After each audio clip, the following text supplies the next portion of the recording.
Hello friends, मैं MD आलम sir.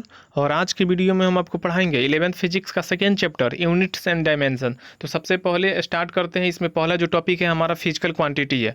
कह रहा है कि ये quantity which can be measured directly और indirectly is called a physical quantity. इसका मतलब होगी कि वैसी राशि जिन्हें हम डायरेक्टली या इनडायरेक्टली मेजर कर सकते हैं, माप सकते हैं, फिजिकल क्वांटिटी कहलाता है। ठीक है। सो सबसे पहला यहाँ पे देख रहे हैं एग्जांपल जो है हमारा कह रहा है कि मास ऑफ ए बॉडी यानी किसी वस्तु का द्रव्यमान। उसके बाद कह रहा है यहाँ पे लेंथ ऑफ एन ऑब्जेक्ट किसी वस्तु की लंबाई। यहाँ पे कह रहा है कि टाइम ऑफ एन इवेंट किसी घटना की समय। यहाँ पे वेलोसिटी, वेग, एक्सेलेरेशन, त्वरण, etc। तो इस तरह का जो एग्जाम्पल है हम उसे फिजिकल क्वांटिटी कह सकते हैं और इसे हम डायरेक्ट या इनडायरेक्ट मेजर कर सकते हैं। फिजिकल क्वांटिटी को पी क्यू से डिनोट किया जाता है और पी क्यू बराबर होता है यहाँ पे एन गुणे यू। एन जो है हमारा न्यूमेरिकल वैल्यू है और यू जो है हमारा यूनिट है। ठीक है। यहाँ पे एक एग्जाम्पल यहाँ पे दिए हैं। कह रहा है कि फॉर एग्जाम्पल कह रहा है कि वी से एन एलिफेंट इज यहाँ पे 150 टाइम्स हैवियर देन ए गोट। इसका मतलब हो गया कि जो हाथी होता है गोट से 150 गुना ज़्यादा भारी होता है, ऐसे हम कह सकते हैं। तो इसका मतलब हो गया कि 150 होगा हमारा, 150 होगा यहाँ पे, यानी 150 जो होगा वो हम न्यूमेरिकल वैल्यू हो जाएगा और जो गोट होगा हमारा यूनिट हो जाएगा। जैसे हम यहाँ पे कह रहे हैं कि 5 kg। ठीक है। तो 5 जो हमारा होगा यानी 5 जो होगा हमारा वो हो जाएगा न्यूमेरिकल वैल्यू और जो केजी होगा वो हमारा यूनिट हो जाएगा। तो इस तरह का जो भी हमको मिलेगा एग्जाम्पल उसे हम फिजिकल क्वांटिटी कह सकते हैं। ठीक है। तो आई होप आपको फिजिकल क्वांटिटी समझ में आया हो। आप 9th क्लास में भी थोड़ा सा फिजिकल क्वांटिटी पढ़ के आए होंगे। चलिए इसके आगे हम देखते हैं। इसके आगे जो हमारा यहाँ पे है कह रहा है कि टाइप्स ऑफ फिजिकल क्वांटिटी। कह रहा है यहाँ पे types of physical quantity, fundamental physical quantity, derived physical quantity, supplementary physical quantity. सबसे पहले हम देखते हैं यहाँ पे फंडामेंटल फिजिकल क्वांटिटी। इसमें 7 क्वांटिटी है। जो फंडामेंटल फिजिकल क्वांटिटी होता है इसमें मूलतः 7 हमारा मूल बेसिक क्वांटिटी होता है। जो सबसे पहला जो क्वांटिटी होता है यहाँ पर लेंथ होता है, उसके बाद mass, time, temperature, electric current, luminous intensity, amount of substance. इसका मतलब हो गया जो फिजिकल फंडामेंटल फिजिकल क्वांटिटी होता है कह रहा है कि which does not depend any other physical quantity. इसका मतलब हो गया कि जो फंडामेंटल फिजिकल क्वांटिटी होता है किसी दूसरे फिजिकल क्वांटिटी पर डिपेंड नहीं करता है। ठीक है। तो इसका जो 7 जो हमारा फंडामेंटल फिजिकल क्वांटिटी है, सबसे पहले लेंथ है। लेंथ का जो एस यूनिट होगा मीटर होगा और इसका सिंबल एम होता है। जो मास होता है इसका जो एस यूनिट होता है मास का केजी होता है और इसका सिंबल यहाँ पे इसका एस यूनिट किलोग्राम होगा और इसका सिंबल केजी होगा। टाइम जो होता है हमारा तीसरा जो है टाइम जो है इसका जो एस यूनिट सेकेंड है और सिंबल एस है। उसके बाद टेम्परेचर है केल्विन, के से डिनोट करेंगे। इलेक्ट्रिक करंट है इसका ऐसा यूनिट एम्पियर होगा और सिंबल ए होगा। लुमिनस यहाँ पे है हमारा इंटेंसिटी है इसका ऐसा यूनिट कैंडेला होगा और इसे सी डी से डिनोट करेंगे। उसी प्रकार हमारा अमाउंट ऑफ सब्सटेंस हो गया, इसका मोल होगा और इसे हम डिनोट करेंगे MOL से। ठीक है। तो 7 हमारा जो होगा फंडामेंटल फिजिकल क्वांटिटी कंप्लीट हुआ। इसके आगे देखते हैं हमारा, क्योंकि जो हमारा फिजिकल क्वांटिटी है 3 प्रकार है। पहला हमारा हो गया, दूसरा चलते हैं डेराइव्ड फिजिकल क्वांटिटी। कह रहा है डेराइव्ड फिजिकल क्वांटिटी में यहाँ पे कह रहा है कि which are made of fundamental physical quantity. ठीक है। यानी जो डेराइव्ड फिजिकल क्वांटिटी होता है फंडामेंटल फिजिकल क्वांटिटी पर डिपेंड करता है। ठीक है। तो हम कह सकते हैं यहाँ से, या दूसरे तरीके से भी इसको हम डिफाइन कर सकते हैं। डेराइव्ड को कह सकते हैं कि that physical quantities that are derived from the fundamental physical quantity are called. ठीक है। Quantities are called derived physical quantity. ठीक है। और यहाँ से हम देख रहे हैं कि जो हमारा एग्जाम्पल है, जैसे मान लीजिए कि यहाँ पे वेलोसिटी हो गया हमारा। यहाँ पे देखिए ध्यान से, यहाँ पे वेलोसिटी हो गया। तो वेलोसिटी का जो फार्मूला होता है डिस्प्लेसमेंट बटा टाइम होता है। यानी इसका मतलब हो गया कि डिपेंड कर रहा है हमारा। तो इसका जो एस यूनिट होगा डिस्प्लेसमेंट का मीटर होगा और टाइम का सेकेंड हो गया, मीटर पर सेकेंड हो गया। उसी प्रकार एरिया हो गया हमारा, यहाँ पे एरिया हो गया। तो एरिया यानी लेंथ ब्रेथ होगा, यानी मीटर गुणे मीटर है, मीटर स्क्वायर होगा इसका ऐसा यूनिट। इसके बाद यहाँ पे वॉल्यूम हो गया, लेंथ ब्रेथ हाइट यानी MQ हो जाएगा इसका ऐसा यूनिट। ठीक है। उसी प्रकार हमारा एक्सेलेरेशन हो गया, यहाँ पे एक्सेलेरेशन हो गया यानी change in velocity button time यानी metre per second square. Charge हो गया करंट गुणे टाइम, इसका 80 हो गया यहाँ पे। उसी प्रकार यहाँ पे हम देख रहे हैं कि यहाँ पे देख रहे हैं टेम्परेचर ग्रेडियंट हो गया। तो टेम्परेचर ग्रेडियंट का यहाँ पे हम लिखे हैं चेंज इन टेम्परेचर बटा चेंज इन टाइम। तो इसका मतलब होगा कि इसका जो एस यूनिट होता है यहाँ पे केल्विन पर मीटर होगा। ठीक है। तो चार्ज को हम AT लिखेंगे और चार्ज का जो ऐसे यूनिट होता है कूलम होता है और C से डिनोट करेंगे, ठीक है। और AT जो होता है डायमेंशन कह सकते हैं, चार्ज का जो डायमेंशन होता है AT होता है, ठीक है। तो इसके बाद हम देखते हैं यहाँ पे तीसरा जो है हमारा सप्लीमेंट्री फिजिकल क्वांटिटी है। तो इसका मतलब हो गया इसमें दो क्वांटिटी होता है सप्लीमेंट्री में, प्लेन और सॉलिड। तो प्लेन का जो ऐसा यूनिट होता है रेडियन होता है और सॉलिड का जो ऐसा यूनिट होता है एस्टेरेडियन होता है, ठीक है। तो तीसरा कंप्लीट हो गया। आगे देखते हैं। आगे यहाँ पे हम देख रहे हैं, यहाँ पे ध्यान से देखिए, यहाँ पे हम देख रहे हैं करेक्ट फॉर लार्ज मेजरमेंट। पहला है हमारा एस्ट्रोनॉमिकल यूनिट, कह रहा है कि the average distance between the earth and the sun is called astronomical unit. इसे हम AU से डिनोट करेंगे। और एक एस्ट्रोनॉमिकल यूनिट में हम देख रहे हैं यहाँ पे 1.496 इंटू 10⁻11 मीटर होता है, या इसी को हम लिख सकते हैं 1.5 × 10⁻11 मीटर, ठीक है। तो जो हमारा एस्ट्रोनॉमिकल यूनिट होता है अर्थ और सन के बीच का जो एवरेज डिस्टेंस होता है उसी को हम एस्ट्रोनॉमिकल यूनिट कहेंगे। और एक एस्ट्रोनॉमिकल यूनिट में आपसे पूछेगा कितना मीटर होता है, तो आप आराम से इसको याद रखिए 1.5 × 10⁻11 मीटर होगा, ठीक है। उसके बाद होता है यहाँ पे लाइट ईयर, कह रहा है the distance travelled by light in vacuum in 1 year, ठीक है, इन 1 year is called light year. इसका मतलब होगा कि प्रकाश के द्वारा वैक्यूम में 1 साल में जितना दूरी तय करेंगे हम लोग उसी को हम लाइट ईयर बोलेंगे, ठीक है। तो एक लाइट ईयर बराबर होता है speed of light in vacuum गुणे 1 ईयर। तो स्पीड ऑफ लाइट यानी वैक्यूम में जो निर्वात में जो चाल होता है प्रकाश का 3 × 10⁸ मीटर पर सेकेंड होता है। यहाँ पे देखिए ध्यान से 3 × 10⁸ मीटर पर सेकेंड होता है, और एक ईयर में इतना सेकेंड होगा, ठीक है, इतना सेकेंड होगा। जब इस सबको हम मल्टीप्लिकेशन करेंगे सॉल्व करेंगे तो हमारा आ जाएगा एक लाइट ईयर में 9.6, यहाँ पे 9.46 × 10⁻15 मीटर होगा। तो एक लाइट ईयर में हम बता सकते हैं, ठीक है। आगे हम देखते हैं यहाँ पे पारसेक। पारसेक भी एक इकाई है, यहाँ पे देख रहे हैं पारसेक। तो पारसेक जो है यहाँ पे एक पारसेक में आपसे पूछा जा सकता है कितना मीटर होता है, तो 3.1 × 10⁻, यहाँ पे 16 मीटर होगा। अब यहाँ पे देखते हैं कि कुछ रिलेशन देखते हैं लाइट ईयर और एस्ट्रोनॉमिकल यूनिट में। तो एक लाइट ईयर में यहाँ पे 6.3 × 10⁻, यहाँ पे 4 एस्ट्रोनॉमिकल यूनिट होता है, और एक पारसेक में 3.26 लाइट ईयर होता है। आपको मोर इन्फॉर्मेशन बता रहे हैं, सब वैल्यू आप याद रखिएगा। उसके बाद यहाँ पे कह रहा है कि some other useful units of length are, जैसे 1 इंच में इतना मीटर हो गया आपका 0.0254 मीटर। 1 फुट में यहाँ पे 1 फुट में कितना मीटर होगा, तो 0.3048 होगा। 1 यार्ड में 0.9144 मीटर होता है, और 1 माइल में 1.609 × 10⁻3 मीटर होता है, ठीक है। तो इसको आप याद रखिएगा। एक यहाँ पे क्वेश्चन हम बताएं, यहाँ पे कर calculate the number of astronomical units in 1 metre, यानी 1 मीटर में आपको क्या करना है, एस्ट्रोनॉमिकल यूनिट का नंबर बताना है। तो इसका मतलब हो गया कि यहाँ पे देखिए ध्यान से एक एस्ट्रोनॉमिकल यूनिट में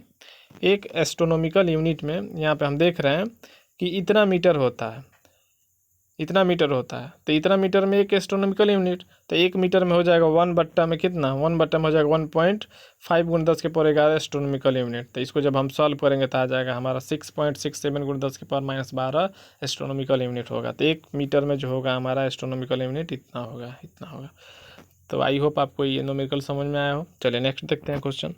नेक्स्ट हमारा हैकर है कि यहाँ पे सम इम्पोर्टेंट पॉइंट्स, ठीक है, सम इम्पोर्टेंट पॉइंट। तो इसका मतलब हो गया कि यहाँ से माइक्रोन, इसको माइक्रो भी बोलेंगे। एक माइक्रोन जो होता है इसे माइक्रोन मीटर भी लिख सकते हैं। इसमें होता है 10⁻⁻6 मीटर होता है। 1 नैनोमीटर में 10⁻⁻9 मीटर होता है। ये सब यूजफुल है इसलिए आपको बता रहे हैं। 1 एंगस्ट्रम में 10⁻10 मीटर होता है। एक फर्मी या इसको फेम्टोमीटर भी बोला जाता है, इसे FM से डिनोट किया जाता है। तो कहीं आपको दिखाई दे तो आप उसमें पूछा जा सकता है कितना मीटर होता है, तो 10⁻−15 मीटर होता है। यहाँ पे देखिए ध्यान से। उसके बाद हम देख रहे हैं 1 एकड़ में यहाँ पे 4047 मीटर स्क्वायर होता है, और 1 हेक्टेयर में 10⁻4 मीटर स्क्वायर होता है। 1 टन या मीट्रिक टन में यहाँ पे 1000 kg होता है। 1 क्विंटल में 100 kg होता है, ठीक है। ये सब बेसिक बात है, आपको पहले से भी मालूम होगा। यहाँ पे 1 स्लग इक्वल टू होता है यहाँ पे 14.57 kg होता है, ठीक है। और जो हमारा लार्जेस्ट डिस्टेंस होता है यूनिट का, यहाँ पे कह रहा है द लार्जेस्ट प्रैक्टिकल, यहाँ पे practical units of mass is Chandrashekhar limit, इसे CSL से डिनोट करेंगे। और एक CSL बराबर होता है 1.4 टाइम्स द मास ऑफ सन। ठीक है, तो इसको आप याद रखिएगा। ठीक है, करेक्ट, 1.4 टाइम्स द मास, यानी सन का जो मास होता है उसके 4 गुना होता है, याद रखिएगा। 1.4 गुना होता है, सॉरी 1.4 गुना होता है सन के मास से। ठीक है, इसके बाद आगे देखते हैं। यहाँ पे अगर कभी कभी ऐसे मिल जाएगा आपको न्यूमेरिकल में, जैसे 1/10⁻1, ठीक है, तो अगर ऊपर जाएगा तो 10⁻- कितना होगा, 1 होगा। ये ऐसे मिल जाएगा 1/10⁻2, तो ऊपर जाएगा 10 कितना होगा, -2 होगा।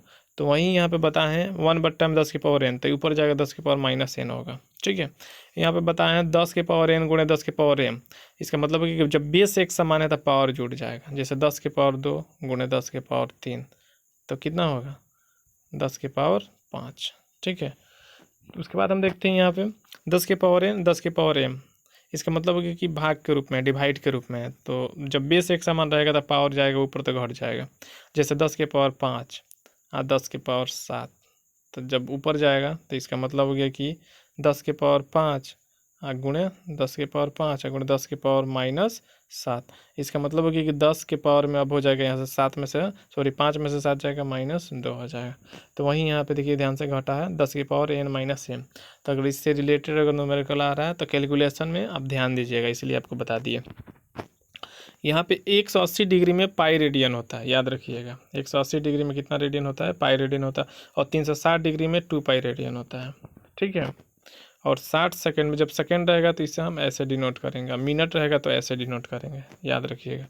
तो यहाँ से 60 सेकंड में 1 मिनट होता है, और 60 मिनट में, ठीक है, घंटा होगा, 1 घंटा होगा। इसे हम डिग्री में रिप्रेजेंट कर सकते हैं, डिग्री लिख सकते हैं। देखिए ध्यान से, एक और क्वेश्चन यहाँ पे लिए न्यूमेरिकल कह रहा है the mass of an electron is 9.11, यहाँ पे into 10⁻31 kg। How many electrons would be make 1 kg। 1 kg में आपको इलेक्ट्रॉन बताना है, कितना इलेक्ट्रॉन होगा। तो यहाँ पे सबसे पहले मास ऑफ इलेक्ट्रॉन दिया है, यहाँ पे देखिए ध्यान से, मास ऑफ इलेक्ट्रॉन दिया है। ठीक है, तो जब मास ऑफ इलेक्ट्रॉन दिया है तो इसका मतलब हो गया कि यहाँ पे मास ऑफ इलेक्ट्रॉन दिया है, यहाँ पे टोटल मास 1 kg। ठीक है, यानी 1 kg में आपको बताना है। तो नंबर ऑफ इलेक्ट्रॉन्स कितना होगा, तो number of electrons equal to हो जाएगा यहाँ पे टोटल मास बट्टा में मास ऑफ इलेक्ट्रॉन। तो टोटल मास यानी 1 kg यहाँ पे क्वेश्चन में दिया है, और मास ऑफ इलेक्ट्रॉन यहाँ पे देखिए ध्यान से इतना होगा।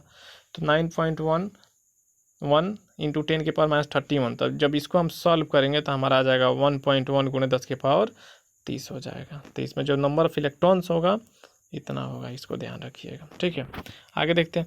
एक और क्वेश्चन है यहाँ पे, देखिए ध्यान से, एक और क्वेश्चन है, correct, calculate the angle of 1 degree. ठीक है, 1 मिनट 1 सेकेंड इन रेडियन, किस में, रेडियन में आपको यूज करना है। 360 डिग्री में 2 पाई रेडियन यूज करना है, और 1 डिग्री में यहाँ पे 60 मिनट। ठीक है, और 1 मिनट में 60 सेकेंड आपको यूज करना है। तो सबसे पहला जो है यहाँ पे 1 डिग्री, सबसे पहले 1 डिग्री में कितना हो जाएगा, तो 2 पाई बट्टा में 360 रेडियन होगा। अभी 2 से 360 कटेगा तो यहाँ पे हो जाएगा पाई बट्टा में 180 रेडियन। ठीक है, तो इसका मतलब है कि पाई का वैल्यू रख देंगे 22/7 गुणे 180। अब इसको जब सॉल्व करेंगे तो हमारा इतना रेडियन होगा। तो 1 डिग्री में इतना रेडियन हो जाएगा, इसको याद रखिएगा। और 1 आर्क मिनट में जो होगा 1 डिग्री बट्टा 160।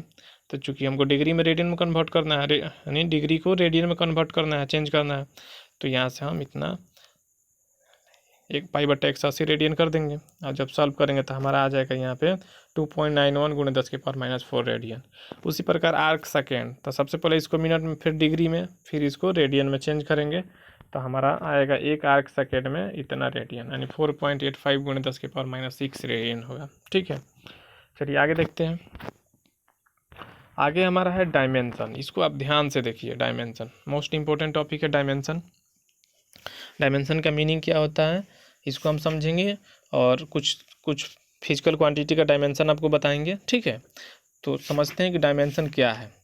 तो यहाँ पे हम देख रहे हैं कि कह रहा है यहाँ पे, to represent any physical quantity the power raised on fundamental physical quantity is called dimension of physical quantity.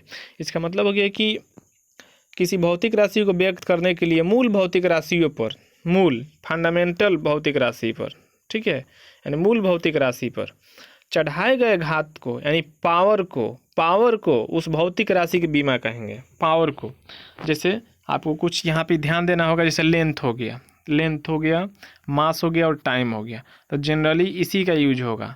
अगर आपसे लेंथ का डायमेंशन अगर आपसे पूछा जाता है कि लेंथ का डायमेंशन क्या होगा, तो डायमेंशन जब भी हम लिखेंगे तो इसको हम याद रखिएगा m के पावर a, l के पावर b और t के पावर c के रूप में व्यक्त करेंगे। तो जो l का लेंथ का जो डायमेंशन होगा यहाँ पे l होगा, तो इसको जब हम डायमेंशनल फार्मूला के रूप में डिनोट करेंगे तो इसको हम ऐसे डिनोट करेंगे। कैसे? अभी बताया आपको, m के पावर a, l के पावर b और t के पावर c के रूप में। तो इसका मतलब हो गया कि यहाँ पे लेंथ का जब रिप्रेजेंट करेंगे तो m0, क्योंकि इसमें तो m है नहीं, मास है नहीं, क्योंकि मास का डायमेंशन 0 है। टाइम नहीं है, क्योंकि लेंथ में टाइम का डायमेंशन 0 है, तो इसका मतलब हो गया कि 0। लेकिन लेंथ का अगर डायमेंशन अगर आपसे पूछा जाए तो यहाँ पे 1 है, याद रखिएगा। तो मास के लिए हम m यूज करेंगे, टाइम के लिए t यूज करेंगे, टेम्परेचर जहाँ देगा उसके लिए उसका जो डायमेंशन होगा, डायमेंशन लिखने के लिए k यूज करेंगे, इलेक्ट्रिक करंट कहीं देगा तो उसके लिए a यूज करेंगे, और अमाउंट ऑफ सब्सटेंस देगा कहीं पे तो उसके लिए हम मोल यूज करेंगे डायमेंशन लिखने के लिए। ठीक है, जैसे यहाँ पे हम आपको लेंथ का बताए हैं m0 l के पावर 1 t0, उसी प्रकार मास का बताए हैं m के पावर 1। ठीक है, इसका मतलब हो गया कि m के पावर 1 l0 t0 यहाँ पे। ठीक है, तो इसका मतलब हो गया कि कह रहा है कि किसी भी भौतिक राशि को व्यक्त करने के लिए, ठीक है, मूल भौतिक राशियों पर चढ़ाए गए घात को, तो ये जो है हमारा घात है, इसमें जो पावर है, जैसे मान लीजिए कि m l t, m के पावर a, l के पावर b, t के पावर c। तो अगर m l t हमारा फंडामेंटल अगर फिजिकल क्वांटिटी होता है तो इसके जो पावर है यहाँ पे a b c, यही हमारा m और l और t का डायमेंशन कहलाएगा। ठीक है, यही डायमेंशन है हमारा। इसके बाद हम आपको बताएं वेलोसिटी का। अगर वेलोसिटी का डायमेंशन लिखना चाहते हैं हम लोग, अगर वेलोसिटी का डायमेंशन हम लोग लिखेंगे तो डिस्प्लेसमेंट बटा टाइम, इसका तो फार्मूला होता है, जो फिजिकल फार्मूला होगा वेलोसिटी का। तो डिस्प्लेसमेंट, इसका मतलब है कि लेंथ बताएगा डिस्प्लेसमेंट हमारा, इसके लिए हम एल यूज करेंगे। आपको एक बात और ध्यान देना होगा कि जहाँ हमारा डिस्टेंस आए, ठीक है, डिस्प्लेसमेंट आए, इसके लिए हम डायमेंशन हमेशा, चाहे लेंथ है तो हमेशा डायमेंशन में हम एल यूज करेंगे। इसको आपको ख्याल रखना है। ठीक है, तो यहाँ पे हमारा डिस्प्लेसमेंट आया है, एल यूज किए हैं, टाइम का हम डायमेंशन कितना होगा, टी होगा, तो ऊपर जाएगा तो एल टी के पावर -1 L1, ठीक है, टी के पावर -1, यानी इसमें मास नहीं है। इसमें मास का डायमेंशन अगर पूछेगा कोई कि वेलोसिटी में मास का डायमेंशन क्या है, 0 है। यहाँ पे m0 l के पावर 1 टी के पावर -1, इसका मतलब हो गया कि यहाँ पे हम कह सकते हैं the dimension of velocity are 0 in mass का जो डायमेंशन है 0 है, करा +1 इन लेंथ, लेंथ का जो डायमेंशन है यहाँ पे 1 है, और -1 इन टाइम का जो डायमेंशन -1 है। तो आई होप आपको डायमेंशन समझ में आया हो। ठीक है, डायमेंशन में आपको याद रखना है कि लेंथ के लिए एल यूज करना है, मास के लिए एम और टाइम के लिए टी यूज करना है। और आपको याद रखना है जहाँ डिस्टेंस आए, डिस्प्लेसमेंट आए, ठीक है, डिस्प्लेसमेंट आए या लेंथ आए, सभी के लिए डायमेंशन हमको क्या यूज करना है, एल ही यूज करना है। तो इसको आपको ध्यान रखना होगा। इसके बाद हम देखते हैं यहाँ पे कह रहा है कि dimension of derived physical quantity और एसआई यूनिट यहाँ पे देखेंगे। यहाँ पे जैसे हमारा एरिया हो गया, यहाँ पे एरिया हो गया, लेंथ ब्रेथ हो गया यहाँ पे, तो यानी एल गुणे एल यानी एल स्क्वायर होगा, यानी लेंथ के लिए भी एल और ब्रेथ के लिए भी एल होगा। इसका मतलब हो गया कि एल स्क्वायर होगा। इसका मतलब हो गया कि इसको हम लिखेंगे तो m0 l स्क्वायर t0। इसका मतलब हो गया कि एरिया में जो हमारा मास का डायमेंशन है 0 है और टाइम का डायमेंशन भी 0 है, लेकिन लेंथ का जो डायमेंशन है एरिया में 2 है, यहाँ पे बता सकते हैं। और जो एरिया का ऐसे यूनिट होगा मीटर स्क्वायर होगा, यहाँ पे देखिए ध्यान से क्या होगा, मीटर स्क्वायर होगा। उसी प्रकार अब वॉल्यूम का डायमेंशन था, वॉल्यूम का जो फिजिकल फॉर्मूला होता है लेंथ ब्रेथ और हाइट होता है। इसका मतलब हो गया कि एल गुणे एल, इसका मतलब हो गया कि यहाँ पे एल क्यू। तो इसको जब लिखेंगे डायमेंशनल फार्मूला के रूप में तो हम लिख सकते हैं m0 l3 t0 यानी एम क्यू हो गया यहाँ पे। उसके बाद हम आ गए यहाँ पे स्पीड या वेलोसिटी के पास। तो डिस्टेंस या डिस्प्लेसमेंट बटा टाइम, तो डिस्टेंस या डिस्प्लेसमेंट के लिए हम एक ही अभी बताए थे कि डायमेंशन यूज करेंगे हमेशा एल यूज करेंगे और टाइम के लिए टी यूज करेंगे। ऊपर जाएगा तो एल के पावर 1 टी के पावर -1, और इसका जो एस यूनिट होगा यहाँ पे मीटर पर सेकेंड होगा। इसके बाद हम आ गए यहाँ पे मोमेंटम का जो फार्मूला होता है एम बी होता है, यानी मास गुणा वेलोसिटी होता है।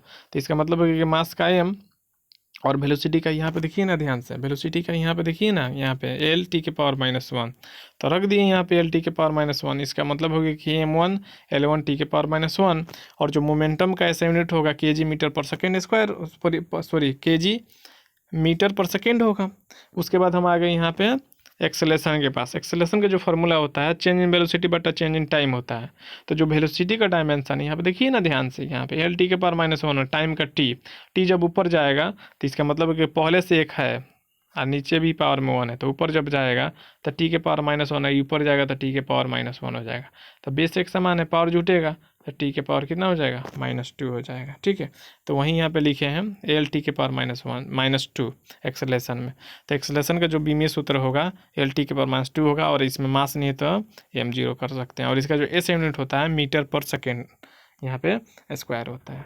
उसके बाद हम आ गए फोर्स के पास। तो फोर्स का जो फार्मूला होता है मास गुणे एक्सेलेरेशन होता है।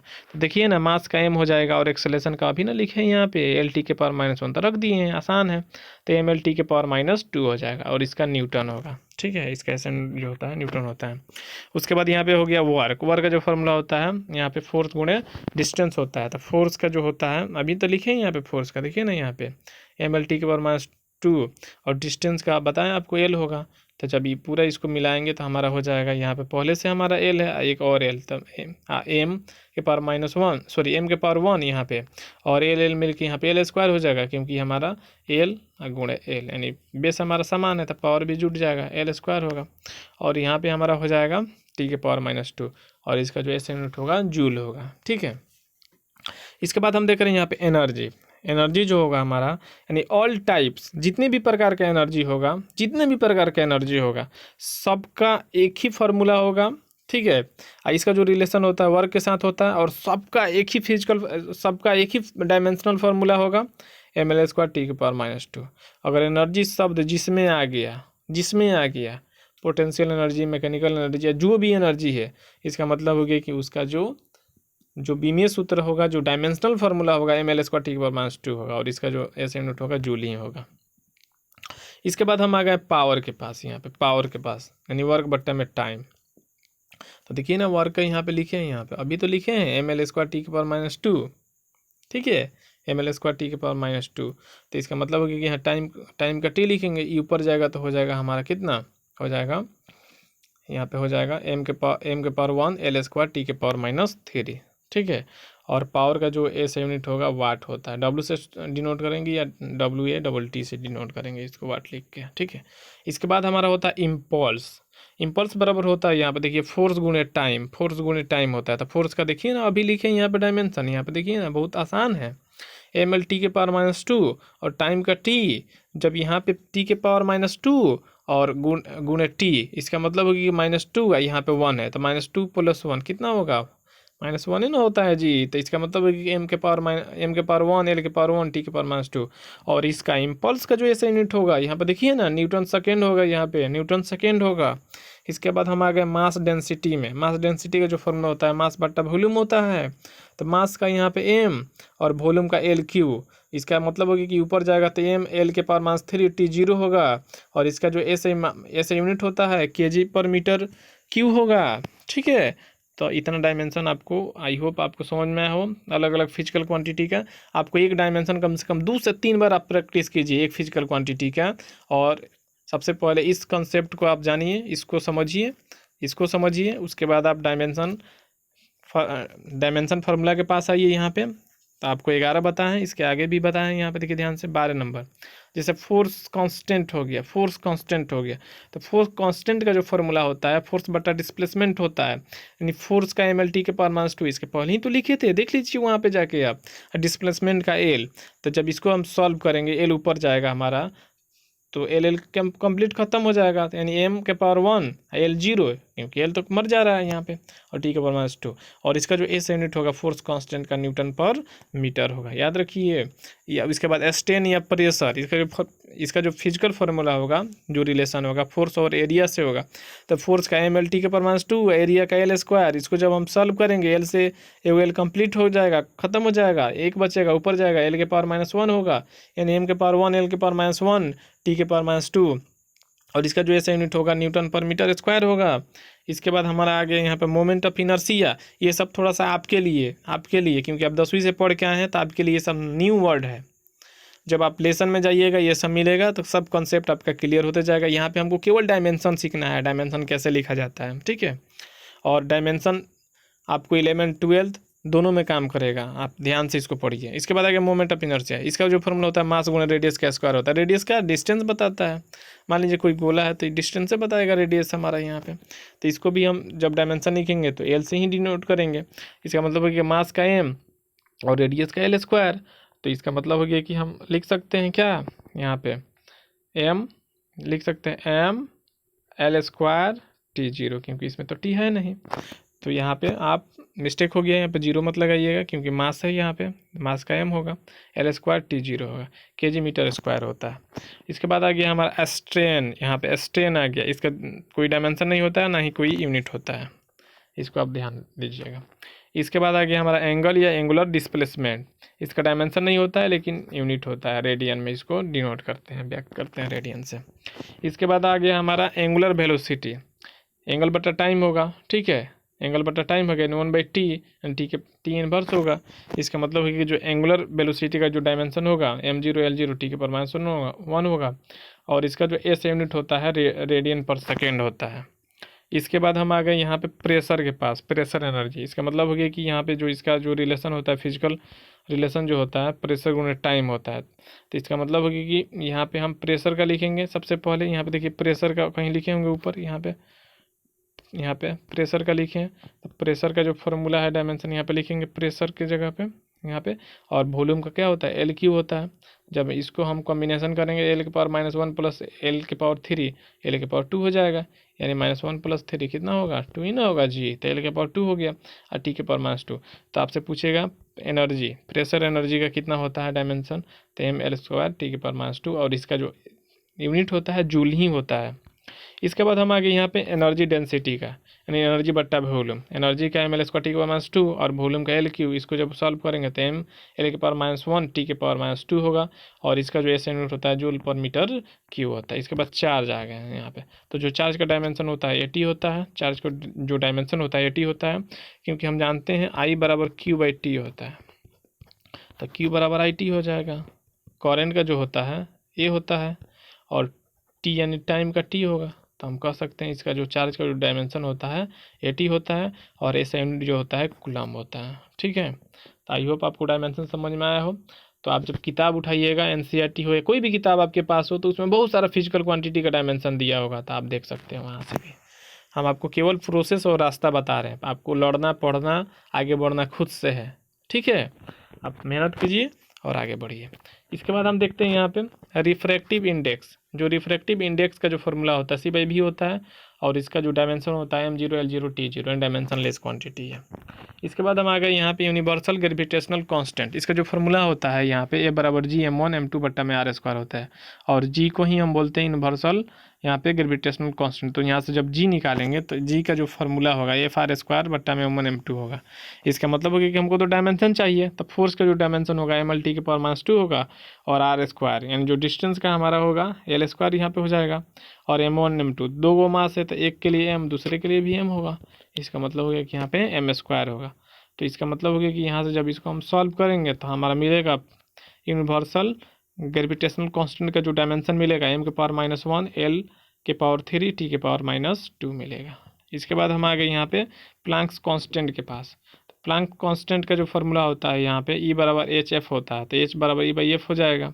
E एनर्जी हमारा हो गया, और f जो हो गया फ्रीक्वेंसी हो गया, तो इसका डायमेंशन t के पावर -1 होगा, और एनर्जी का जो डायमेंशन होता है ml² t के पावर -2 होता है। हमेशा याद रखिएगा, इसको जब हम सॉल्व करेंगे हम लोग, तो इसका मतलब हो गया कि हमको मिलेगा यहाँ से ml² t के पावर -1, क्योंकि t के पावर -2 है और t के पावर -1 नीचे माइनस में, तो ऊपर जाएगा तो प्लस में होगा यहाँ पे। तो इसका मतलब हो गया कि -2 + 1 यानी -1। तो हम कह सकते हैं प्लैंक्स कांस्टेंट का जो बीमा होता है यहाँ पे ml² t के पावर -1 होता है। तो बहुत बार एग्जाम में पूछा है, तो ये सब बहुत इंपॉर्टेंट है। इसके बाद हो गया हमारा यहाँ पे वोल्टेज मान कांस्टेंट। इसका मतलब हो गया कि इसका जब हम डायमेंशन निकालेंगे तो डायमेंशन ऑफ एनर्जी बटा में डायमेंशन ऑफ टेम्परेचर। तो एनर्जी का जो डायमेंशन होगा हमारा, एनर्जी का ml² t के पावर -2 होगा, और जो टेम्परेचर का जो डायमेंशन होता है k होता है, तो इसका जब हम सॉल्व करेंगे तो यहाँ से हो जाएगा हमारा ml² t⁻² k⁻1। तो ये हमारा वोल्टेज मान कांस्टेंट का डायमेंशन हो गया। ठीक है, तो आप किताब उठाइए, और किताब उठाने के बाद बहुत सारा आपको डायमेंशन मिलेगा, बहुत सारा फिजिकल क्वांटिटी का। ठीक है, आई होप आपको ये वीडियो पसंद आया हो, तो आप सब्सक्राइब और शेयर कीजिए, और मन लगा कर पढ़िए, एक रूटीन से पढ़िए और ध्यान लगाइए। ठीक है, और एक टारगेट फिक्स कीजिए। Okay, thank you.